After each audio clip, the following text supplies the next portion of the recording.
말씀을 나누도록 하겠습니다. 우리 꿈꾸는 자가 오는도다. 우리 요셉 시리즈 6번째 시간. 오늘은 꿈은 이루어진다라는 제목을 가지고 여러분과 함께 말씀을 나누겠습니다. 이 하나님의 꿈은 반드시 이루어집니다. 벌써 20년 전 이야기죠. 까마득한데요. 2002년 우리나라가 이 월드컵 4강에 진출했을 때 이 문구가 온 대한민국 방방곳곳에 걸쳐 쓰여졌습니다.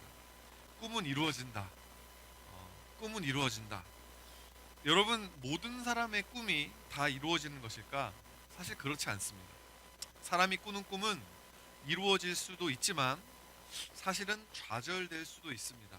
지금 코로나 사태, 코비드-19 바이러스가 전 세계적으로 확산이 되면서 많은 사람들의 꿈이 좌절되고 있는 시기입니다. 학교가 문을 닫고 일자리가 없어지고 결혼이 연기되고 있습니다. 사람들이 꿈꾸고 계획하던 것들이 지금 신기루처럼 증발해버리고 있는 시기입니다. 사랑하는 성도 여러분, 사람의 꿈은 좌절될 수 있습니다. 하지만 하나님의 꿈은 반드시 이루어질 것이라고 하는 것이죠. 하나님의 꿈은 단지 하나님의 희망사항이 아닙니다.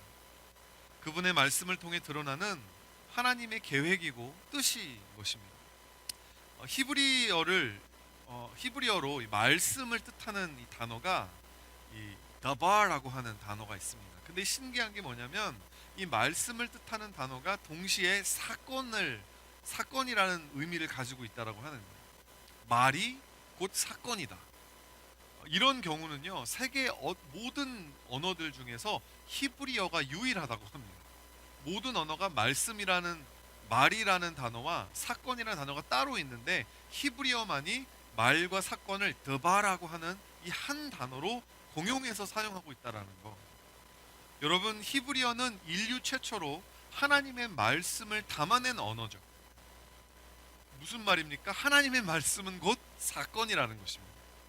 이사야서 55장 11절 말씀을 읽어보면 내 입에서 나가는 말도 이와 같이 헛되이 내게로 돌아오지 아니하고 나의 기뻐하는 뜻을 이루며 내가 보내는 일에 형통함이니라. 하나님의 말씀이 입에서 떠나갔을 때 그것이 그냥 헛되이 하나님께 돌아가는 게 아니라 하나님의 뜻을 반드시 이루고 하나님의 말씀은 곧 사건이 되어져서 하나님의 역사가 된다라고 하는 것을 이야기하는 것입니다.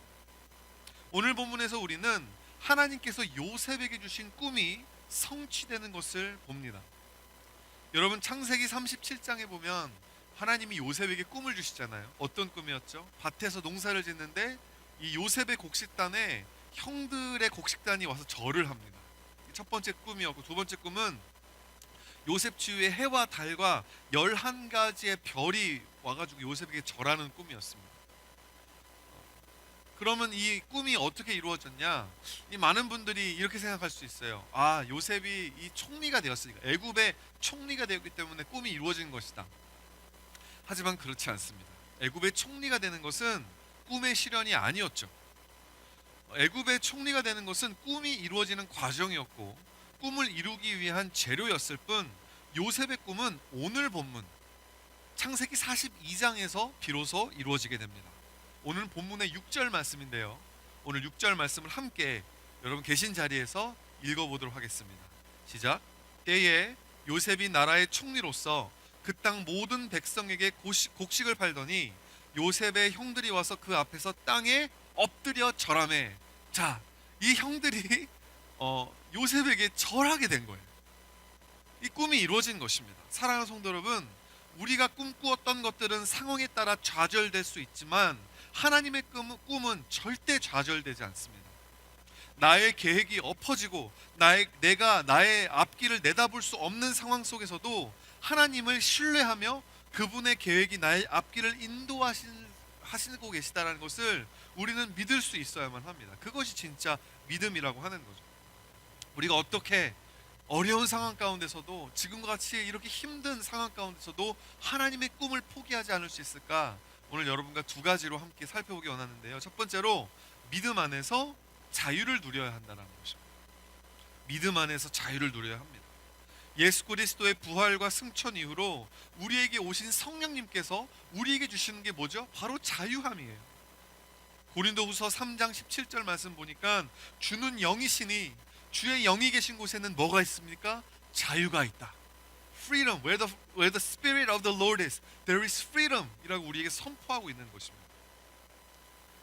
우리 지난 10월 달에 저희 금요일 날 저희 교회 오셔서 이게 미니 콘서트도 해주셨던 분이시고, 또 저희 교회 이 박영재 전도사님의 누님이신 이 박수진 전도사님께서 페이스북에 이 글을 올리셨는데, 이 글을 읽으면서 와, 정말 하나님 안에 거하고 하나님의 그 진리가 무엇인지 아는 사람은 이렇게 자유할 수 있구나라고 제가 느끼게 된 글이 있었는데요. 그 글을 제가 좀 소개시켜드리고 싶습니다.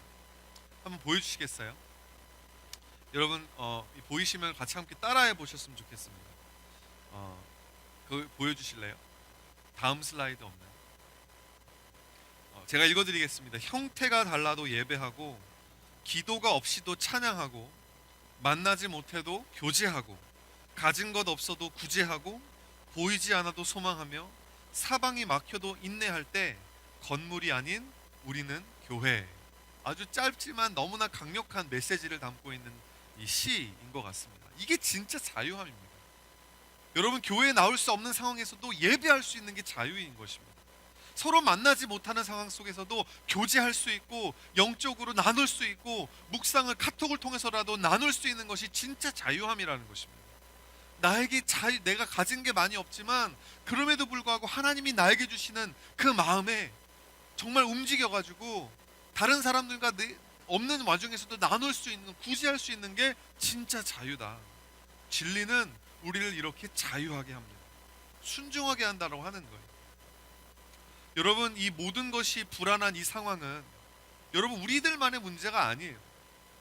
여러분, 우리 교회만 겪는 일이 아닙니다. 전 세계 모든 사람들 중에서 지위를 막론하고, 여러분, 이 모든 사람이 이 바이러스 때문에 삶이 피폐해지고 있고 삶이 어려움에 빠져 있습니다.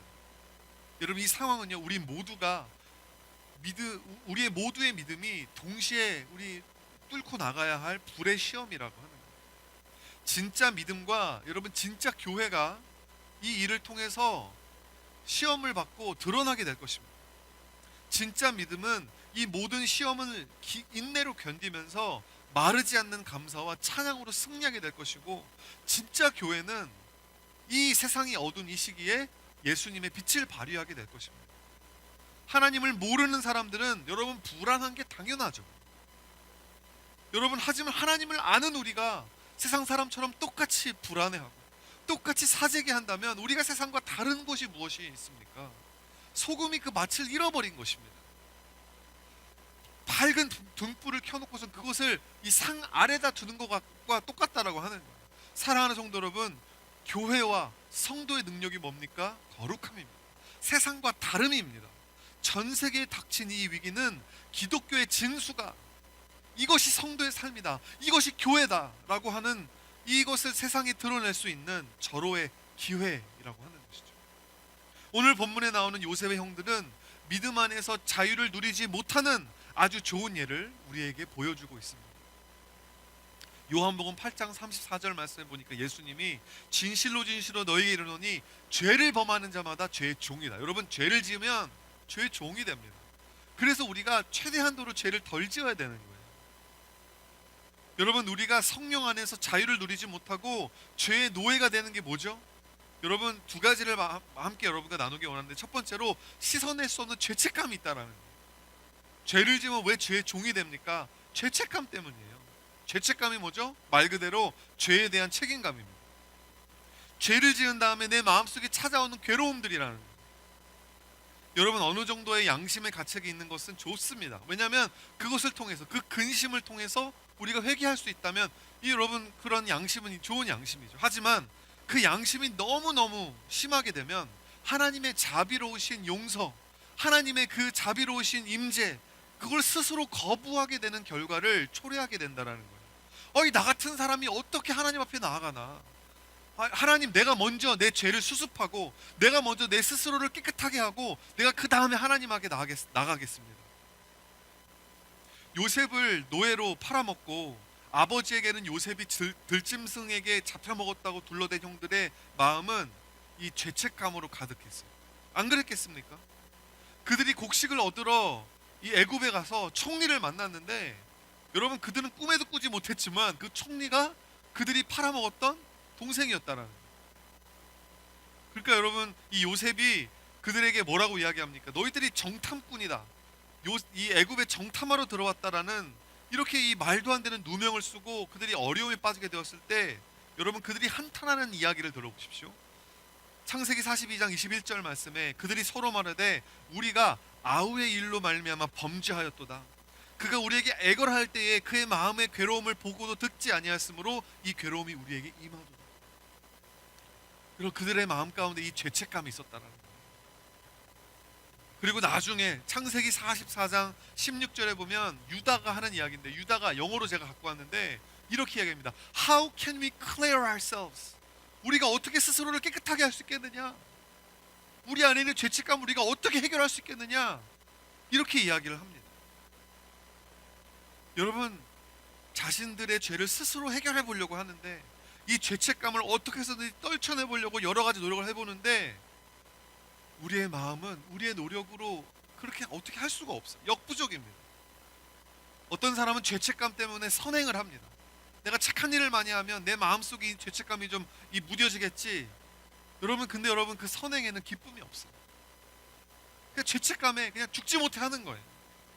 죄책감에 못 이겨서 기도하는 것은 하나님과의 교제로 이어지지가 않습니다. 그냥 종교적인 짐이에요. 하나님과 친밀한 교제로 이어지지 않는다는 거죠. 하나님 아빠와 즐거운 대화가 되는 게 아니라 그냥 또 해야 되는 일.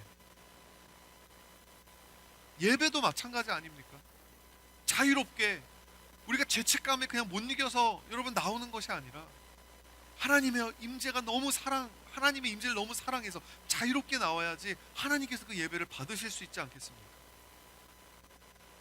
여러분, 또한 우리가 만약에 내가 지은 죄에 대한 책임을 다해야 된다면 어디까지 책임을 져야 그 죄의 값을 다 치를 수 있을지 누가 알겠습니까? 모르는 거예요. 그냥 평생 죄책감의 노예로 살 수밖에 없다라는 거죠. 사랑하는 성도 여러분, How can we clear ourselves? 성경을 우리에게 이야기합니다. You can't. 너희는 할 수 없다. 죄인은 스스로의 죄의 문제를 해결할 수 없다. 하지만 이르시되 무릇 사람이 할 수 없는 것은 하나님은 하실 수 있느니라. 여러분, 좀 이따가 이제 외울 말씀이, 여러분 이 죄에 대한 죄의 문제를 하나님, 이 인간으로서는 해결할 수 없는 죄책감의 문제를 하나님이 해결해 주실 수 있다라고 하는 거죠. 가룟 유다와 베드로의 차이를 아십니까? 여러분, 둘 다 예수님을 배신했습니다. 똑같은 죄인이에요. 가룟 유다는 돈을 받고 예수님을 팔아 넘겼기 때문에 더 악한 것입니까? 그렇지 않습니다. 두 제자의 죄의 무게는 동일합니다. 하지만 두 사이에 다른 점이 있다면, 여러분 그 죄책감을 어떻게 해결하느냐에 있다라는 거예요. 베드로는 죄책감 때문에 제자의 길을 포기해버립니다. 나는 고기 잡으러 가겠노라 어부의 삶으로 돌아갑니다. 근데 거기서 갈릴리 호수에서 예수님을 다시 만나게 되는 거예요. 그가 예수님을 3번 부인했던 것처럼 예수님이 그에게 3번 물어보십니다. 베드로야, 내가 날 사랑하느냐? 주님, 내가 주님을 사랑하시는 줄을 주님께서 아십니다. 이 3번의 사랑의 고백을 힘겹게 한 후에 베드로는 회복이 돼요. 더 이상 죄책감의 노예로 빠져서, 난 더 이상 사람을 낚는 어부가 아니라, 나는 더 이상 제자가 아니라 나는 이제 어부야. 여러분, 베드로는 이제 완전히 회복이 되어서 사람을 낚는 어부가 되는 그 부르심을 다시 한번 받고 많은 사람들을 주께로 인도하는 사도가 됩니다. 근데 여러분, 반면에 가룟 유다는 어떻습니까? 그가 가지고 있었던 죄책감을 어떻게 해결하려고 했는지 보십시오. 마태복음 27장 3절과 4절 말씀입니다. 제가 읽어드릴게요. 그때에 예수를 판 유다가 그 정죄됨을 보고 스스로 뉘우쳤어요. 그 은 30을 대제사장들과 장로들에게 도로 갖다 주며 이르되, 내가 무고한 피를 팔고 죄를 범하였다 하니 그들이 이르되, 그것이 우리에게 무엇이냐? 무슨 상관이냐? 내가 당하라 하거늘. 가룟 유다가 죄책감을 가지고 누구를 찾아갑니까? 대제사장을 찾아갔던 게 잘못됐던 거예요. 내가 받은 은돈 30을 돌려주면 죄책감을 떨쳐낼 수 있겠지, 이렇게 착각했던 게 엄청난 비극이었다라는 것입니다. 만일 가룟 유다가 대제사장을 찾아간 게 아니라 부활하신 예수님을 찾아가서 만났더라면 초대교회 역사는 다르게 쓰여졌을 것입니다. How can we clear ourselves?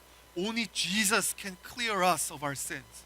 오직 예수님만이 우리를 죄의 노예로부터, 죄책감으로부터, 죄의 무거운 짐으로부터 자유케 해주실 수 있는 것을 믿으시길 바랍니다. 우리의 죄에 대한 책임을 우리에게 지우신 게 아니라 십자가에서 홀로 예수님이 지고 가신 것입니다. 여러분, 그것이 복음입니다. 그것이 하나님의 은혜라는 거예요. 우리는 그 은혜를 믿음으로 받아야 합니다. 나는 할 수 없지만 하나님은 할 수 있습니다. 나는 내 죄책감을 어떻게 할 수 없지만 내가 주님에게 나아갈 때, 내가 십자가에 무릎 꿇을 때 나의 죄책감의 문제가 사라질 것입니다. 믿음으로 나아갈 때 여러분, 더 이상 이 무거운 짐을 지고 살지 않아도 돼, 우리가 자유할 수 있게 되는 것을 믿으시기를 바라요. 우리가 믿음 안에서 자유를 누리지 못하는 두 번째 이유는 하나님에 대한 무지함 때문입니다. 하나님을 몰라요.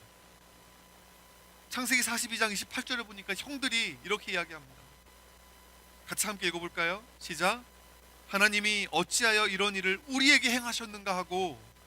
자, 본문에 나오는 요셉의 형들은 죄책감에 마음과 생각이 그냥 꽁꽁 묶여 있습니다.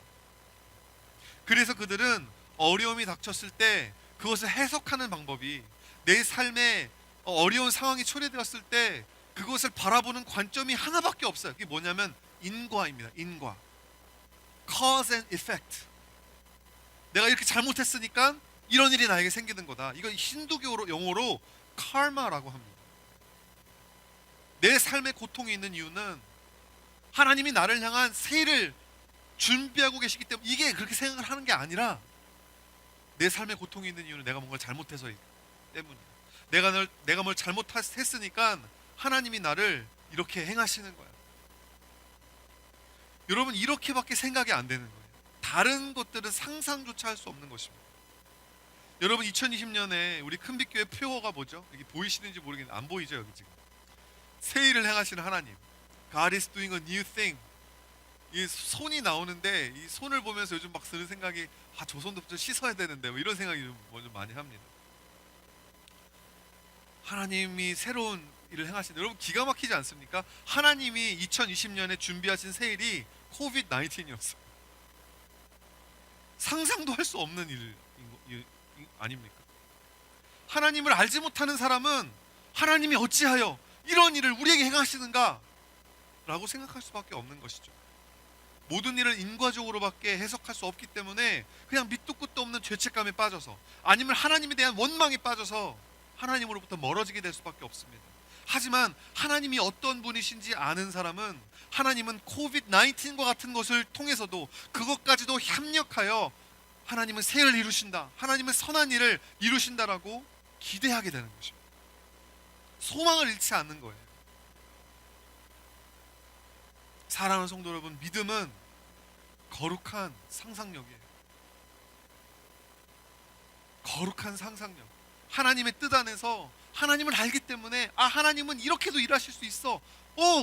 우리의 생각에, 우리의 상식으로는 말이 안 되지만 하나님에게는 말이 되는 거예요. 하나님을 아는 사람은요, 그래서 생각이 유연합니다. 생각이 이게 잘 바뀔 수 있는 거예요. 상황에 따라서 자유롭게 이런 형태로도 예배드릴 수 있고 저런 형태로도 예배드릴 수 있다라고 하는 거죠. 여러분, 현재 전 세계 교회에게 요구되어지는 것은 뭐죠? 유연성입니다. 자유함입니다. 꼭 우리가 건물에 모여서 같이 예배를 드려야 하나님이 받으실 만한 예배다. 여러분, 이 생각을 빨리 버리지 않으면 교회는 사회적 책임을 다하지 못하는 사회적 지탄의 대상이 되고 말 것입니다. 이 상황을 통해서 하나님이 행하고자 하시는 그 세일이 무엇인지를 거룩한 상상력을 동원해서 우리는 분별해야 합니다. 여러분, 이번 주부터 우리 목장 모임을 줌으로 대체하게 되었습니다. 다시 시작하는 거예요. 이거 언제 끝날지 모릅니다. 언제 더 다시 모일지 모르기 때문에 여러분, 우리가 정말 서로 지금은 이 온라인 상으로라도 서로의 믿음을 독려하고 함께 기도해주고 어려운 사람이 없는지 살펴보는, 여러분, 이 절실한 때입니다. 여러분, 이 방법, 줌이라는 방법이 많은 사람에게 불편한 방법일 수도 있고, 뭐 이렇게까지 해서 모여야 하는가, 여러분 그렇게 생각하지 마시고 이 방법으로라도 여러분 모이는 것에 힘써 주시기 바랍니다. 여러분, 그게 교회입니다. 익숙하지 않고 불편해도 유연한 마음을 가지고, 플렉시블한 마음을 가지고 참여해 주시는 큰빛 다운타운 성도님 되어 주시기를 간절히 부탁드립니다. 하나님의 꿈이 이루어지는 것을 또한 보려면 두 번째로 상실됨 가운데서도 믿음의 전진을 해야 합니다. 상실됨 가운데서도 믿음의 전진을 해야 한다. 42장부터 요셉의 이야기를 이끌고 가는 사람은 누구냐? 야곱입니다. 여러분, 야곱의 인생 너무 굴곡이 많죠. 젊었을 때는 형에게 쫓깁니다. 라반이라는 삼촌 집에 가서는 20년 동안 일을 하면서 정말 노예처럼 삽니다. 그리고 늙어서는 사랑하는 아내 라헬이 죽고요. 그리고 그 아내가 낳아준 아들 요셉마저 죽어버립니다. 잃어버리죠. 죽진 않았죠. 근데 죽은 줄 알잖아요. 게다가 오늘 본문에서는 기근을 만나게 되는 거예요. 요셉이 바로의 꿈을 통해서 해석했던 그 기근이 찾아오니까 이제 먹을 것이 없는 이 재난을 맞게 된 거 아닙니까? 여러분, 야곱의 삶을 생각해 보면 정말 힘들었을 것 같아요. 좀 살만하면 무슨 일이 터지고요. 또 좀 괜찮을 만하면 또 다른 일들이 터지는, 여러분, 우울증이 왔어도 골백번을 왔을 그런 상황 아닙니까? 하지만 우리는 이러한 상실됨 가운데서도 믿음의 전진을 하고 있는 야곱을 보게 된다라고 하는 거죠. 오늘 본문의 2절 말씀입니다. 우리 함께 읽어보도록 하실까요? 시작. 야곱이 또 이르되 내가 들은즉 저 애굽에 곡식이 있다 하니 너희는 그리로 가서 거기서 우리를 위하여 사오라. 그러면 우리가 살고 죽지 아니하리라. 아멘. 그래서 이 요셉의 친동생 이 베냐민을 제외한 이 모든 야곱의 아들들이 애굽에 가게 되는 것입니다. 그리고 거기서 총리가 된 요셉을 만나게 된 거죠. 요셉은 처음에는 이 형들을 정탐꾼으로 몰아서 잠시 가두어 두었다가 이 둘째 형 시므온만 붙잡아 놓고 나머지에게는 곡식을 줘서 보낸 다음에 만약에 막내 아우 이 베냐민을 데리고 오지 않으면 이 시므온을 풀어주지 않겠다라고 이야기합니다. 그래서 이제 이 소식을 듣게 된 야곱이, 여러분, 얼마나 절망했겠어요. 요셉도 잃어버렸죠. 이 재난이 찾아왔죠. 먹을 것도 없죠. 근데 이제는 마지막 라헬이 남겨둔 유일한 혈육이었던 베냐민마저 이제는 인질로 잡혀갈 판국인 것입니다. 야곱의 노년이 계속해서 뭔가가 잃어버리는 일밖에 일어나지 않는 거죠. 계속해서 뭔가 상실하는 것입니다. 여러분 같았으면 이 상황 가운데서 어떻게 하셨겠어요? 야, 시므온은 그냥 거기 있으라고 하고, 베냐민은 우리가 좀 데리고 있자. 내가 베냐민마저 상실하면 내가 살 수가 없어. 여러분, 야곱이 그렇게 하지 않습니다. 창세기 43장 13절 14절 말씀 보면 내 아우도 데리고 떠나 다시 그 사람에게로 가라. 전능하신 하나님께서 그 사람 앞에서 너에게 은혜를 베푸사 그 사람으로 너희 다른 형제와 베냐민을 돌려보내게 하시기를 원합니다. 내가 자식을 잃게 되면 이르리로다. 여러분, 얼마나 마음이 아파요. 내가 이 마지막 남은 이 베냐민이지만 잃으면 잃을 것이다. 하지만 여러분, 오해하시면 안 됩니다. 지금 야곱이 될 대로 되라. 내 인생 이미 망했으니까, 이미 종쳤으니까 이 될 대로 되라, 그렇게 이야기하는 게 아니에요. 야곱은 전능하신 하나님께서 아직까지도 그에게 베풀어 주실 은혜가 남아있다라는 것을 믿고 있는 것입니다. 전능하신 하나님께서 그 사람 앞에서 너에게 은혜를 베풀 것, 여러분, 그 믿음 때문에 베냐민을 릴리스 해주고 있다고 하는 거죠. 그러니까 이야기가 전진이 되는 것입니다. 여러분, 이 부분에서 이 야곱의 아들들과 야곱이 얼마나 대조가 됩니까? 야곱의 아들들은 그 죄의 무게, 그 죄책감에 짓눌려 가지고 기근 앞에서 그냥 속수무책인 거예요. 아무 일도 하지 못합니다. 그 야곱이 막 등 떠미는 거예요. 너 그렇게 앉아만 있지 말고 애굽에 가면 곡식이 있다니까 거기 가서 곡식 좀 구해와라. 등 떠밀려야지 겨우겨우 그냥 애굽에 가는 그런 요셉의 형들, 야곱의 아들들의 모습을 보는 것이죠. 비교적 젊은 나이인데요, 나이든 아버지보다 더 진취적이지 못했던 모습. 여러분, 제가 청년 사역 많이 하면서 많은 청년들 만나지만 가끔씩은 청년이랑 이야기하는 건지 내가 노인이랑 이야기하는지 헷갈릴 때가 많아요. 삶이 너무 무거워가지고, 나이는 얼마 되지 않았는데, 나이는 아직 그래도 렐레티브리 젊은데 말하는 게 노인네 같은. 여러분, 야곱은 어떻습니까? 그가 사랑하고 아끼던 모든 것을 다 잃어버리는 그 어려운 상황 속에서도 믿음으로 전진하는 거예요. 왜? 하나님, 전지전능하신 하나님이 나에게 베풀어 주실 은혜가 아직 남아있다는 것을 믿기 때문에.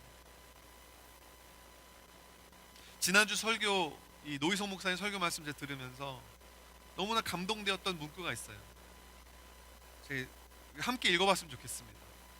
스크린 띄워주시고 같이 함께 읽어봤으면 좋겠습니다. 시작. 우리에게는 셋백처럼 느껴지는 일들은 사실 하나님의 셋업입니다. 믿으십니까?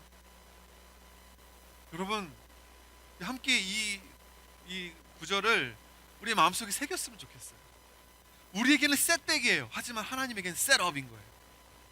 야곱은 베냐민을 애굽으로 보내는 것이 셋백이었습니다. 또 상실되는 거였어요. 하지만 그 일을 통해서 베냐민을 상실한 게 아니라 오히려 잃어버렸던 아들 요셉을 얻은 것입니다. 하나님의 셋업이었다라는 거죠. 지난주 직장에서 레이드오프가 되어서 갑작스럽게 한국에 돌아가게 된 한 형제랑 제 카톡으로 통화를 했습니다. 요즘 전화 신방을 많이 하고 있어요. 형제를 위로하면서 이 상황이 지금은 셋백이지만 사실은 전능하신 하나님의 셋업이다.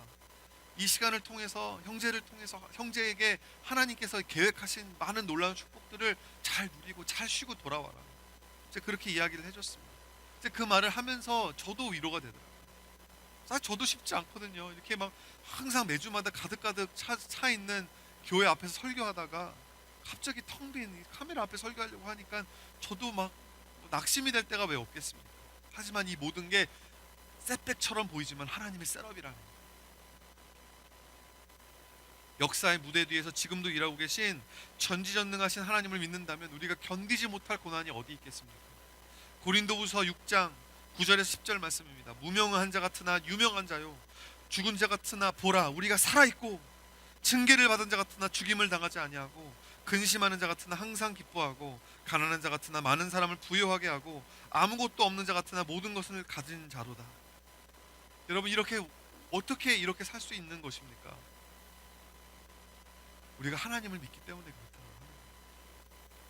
오늘 본문에서 상실 가운데 믿음의 전진을 하고 있는 또 한 사람이 있습니다. 누구죠? 바로 요셉입니다.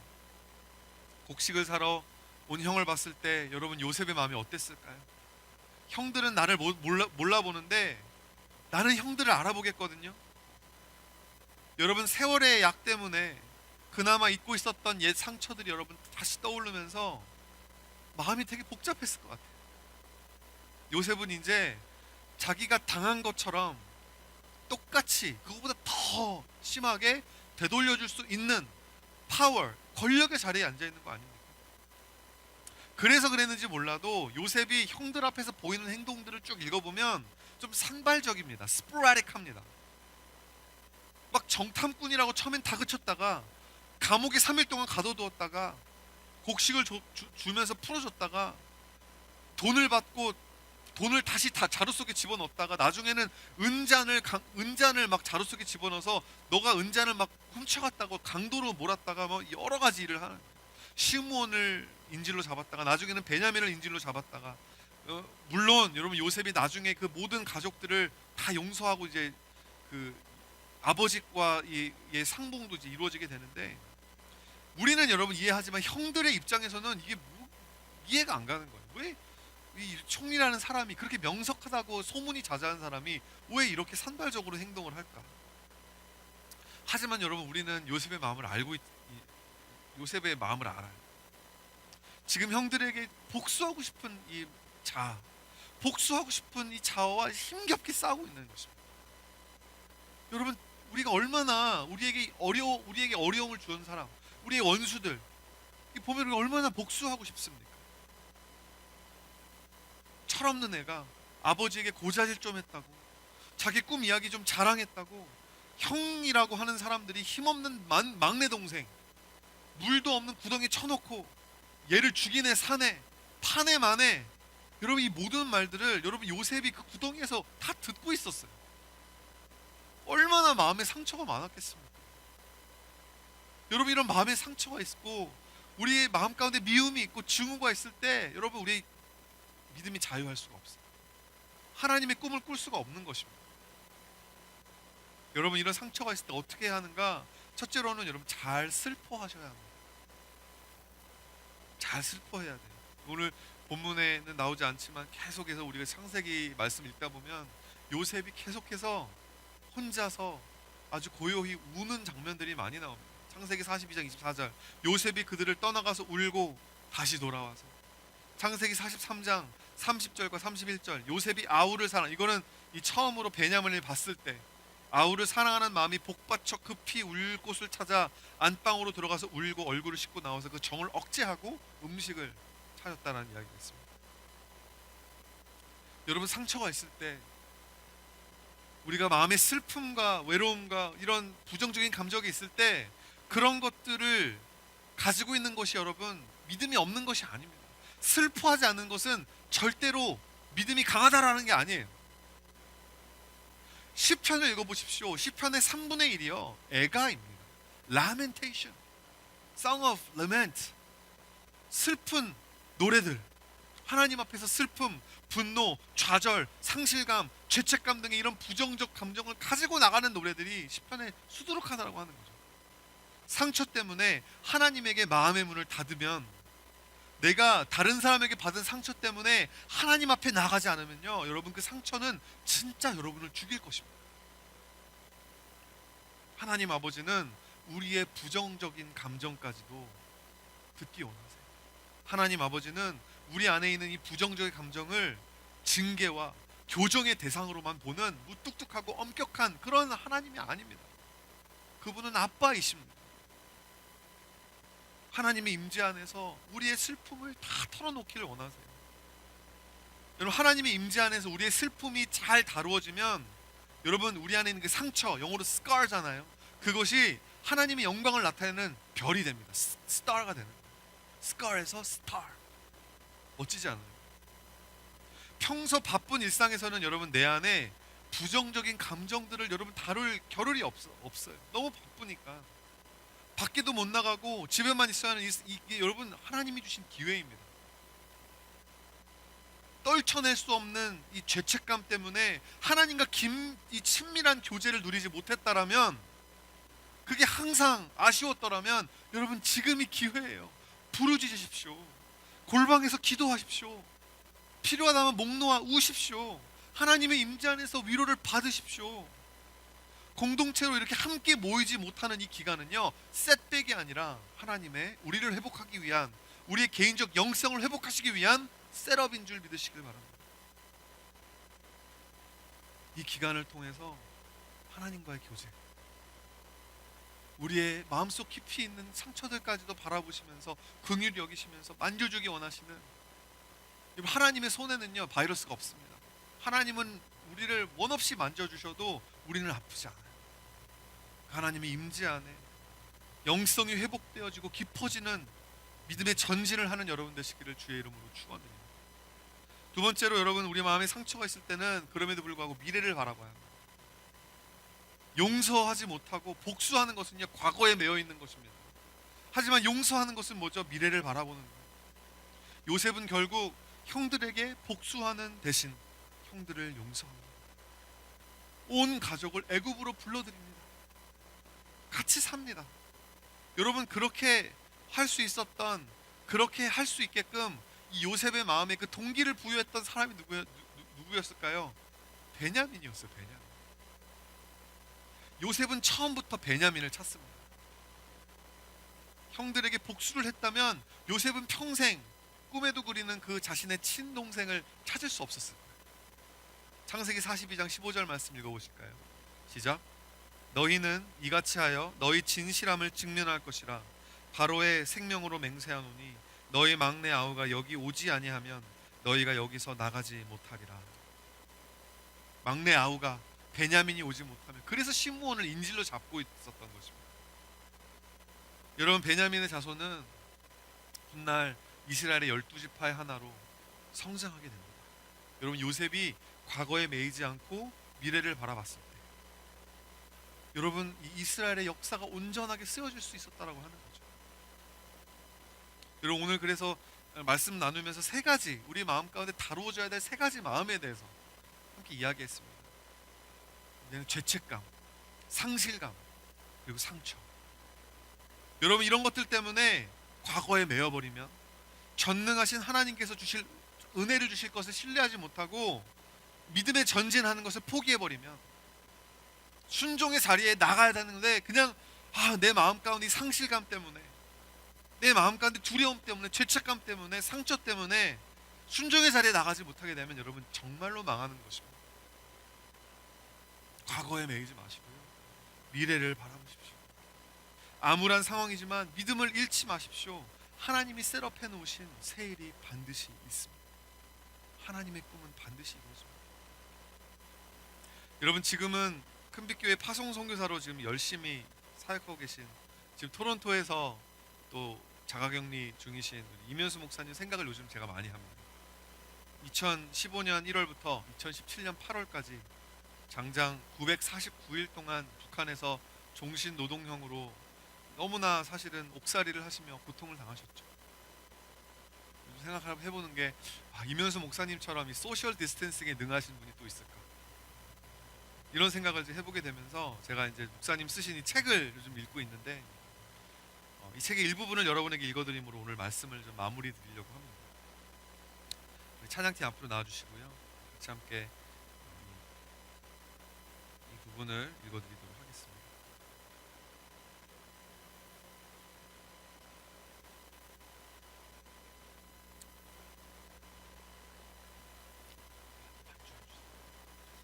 북한에 갇힌 2년 7개월 9일 동안 내게는 주님밖에 없었다.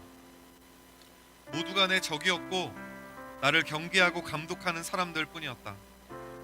지나보니 두더지처럼 땅속을 기어서 살고 긴 길을 온 것 같은 기분이 든다. 감옥에서의 첫날 밤에 꿈을 꾸었다. 머리가 엄청나게 큰 호랑이 앞에 지극히 작은 내가 떨어졌다. 호랑이는 계속 무엇인가를 열심히 씹고 있었다. 침과 음식물을 질질 흘리면서 하염없이 씹고 또 씹었다. 나는 금방이라도 잡아먹힐 것 같아 두려웠다. 그런데 그 호랑이는 나를 쳐다만 볼 뿐 잡아먹지는 않았다. 나는 안도의 숨을 쉬면서 어두운 땅속을 뒷걸음치기 시작했다. 그렇게 한참을 가다가 오른쪽으로 꺾어져서 꽤 걸었다. 그러다 어느 순간 주님의 손이 나타나더니 그분의 커다란 두 손이 나를 감싸 안아 땅 위로 올리셨다. 그런데 주님의 손 안에 있는 내 모습이 마치 금 두꺼비와 같았다. 금빛과 붉은 빛이 어우러져 아름다운 모습이었다. 드디어 나는 밝은 세상으로 나오게 되었다. 평화로운 강이 흐르고 숲이 우거진 아름다운 곳이었다. 주님은 이제 자유다라고 말씀해 주셨다. 꿈을 꾸는 후에 나는 마음의 평안과 소망을 갖게 되었다. 나는 그 꿈이 이렇게 해석되었다. 호랑이의 얼굴은 어떤 권력자의 모습이었다. 아주 탐욕스러워 보였지만 나를 죽이지는 않았다. 나는 캄캄한 길을 걷기 시작했다. 꽤 길게 느껴지는 길이었다. 그런데 한순간 주님의 주권적인 역사로 그분의 손이 나타나 나를 구원해 주셨다. 목사님께서 꾸셨던 꿈대로 정말 아무런 예고 없이 그 누구도 예상할 수 없었던 타이밍에 949일 동안의 옥살이가 마치게 되었다고 합니다. 우리가 그 모든 일의 증인이죠. 여러분, 어려운 상황 가운데 있을 때 여러분, 하나님께서 여러분에게 꿈을 주십니다. 우리의 꿈은 좌절될 수 있지만 하나님의 꿈은 절대 좌절될 수 없습니다. 여러분, 그 꿈을 두려움 없는 자유함으로, 상실과 상처 가운데서도 우리가 믿음의 전진을 함으로 나아가는 여러분 되시기를 예수님의 이름으로 축원드립니다. 아무 것에도 좌절될 수 없는 하나님의 꿈이 우리의 비전입니다.